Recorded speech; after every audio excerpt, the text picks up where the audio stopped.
Ornements et broderies pour la noblesse, fonctionnels et ternes pour les roturiers, la mode française du XVIIIe siècle reflétait les inégalités sociales de cette époque.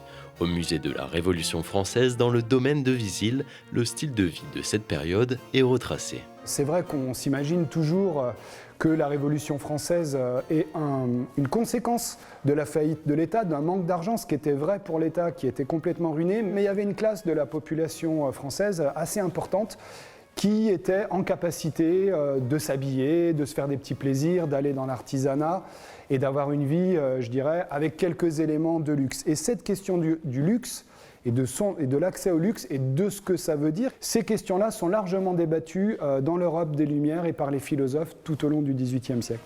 À cette époque, la mode a des répercussions politiques. Par peur d'être suspecté de royalisme ou d'opposition à la Révolution, les vêtements colorés deviennent plus sobres et pour rejeter les codes aristocratiques, les révolutionnaires remplacent la culotte par un pantalon.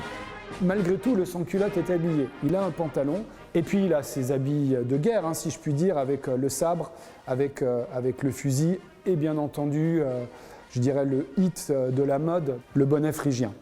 La dame, quand elle porte une robe, elle porte également la cocarde et le fichu et elle est armée. Donc à cette époque-là, évidemment, on représente souvent les dames et les citoyennes comme étant armées et elles participent tout à fait aux insurrections. Petit à petit, un régime de terreur est mis en place et la délation était courante. L'Assemblée va même légiférer pour obliger les citoyens à porter la cocarde. La Convention nationale, sur la proposition d'un membre, décrète que les femmes qui ne porteront pas la cocarde tricolore seront punies. Cette révolution française qui voulait l'égalité entre les personnes au maximum, qui promouvait, qui se battait contre les inégalités, eh bien, impose aux citoyens, aux citoyennes, de porter un accessoire de mode. En 1794, la mort de Robespierre met fin à la terreur et la mode change.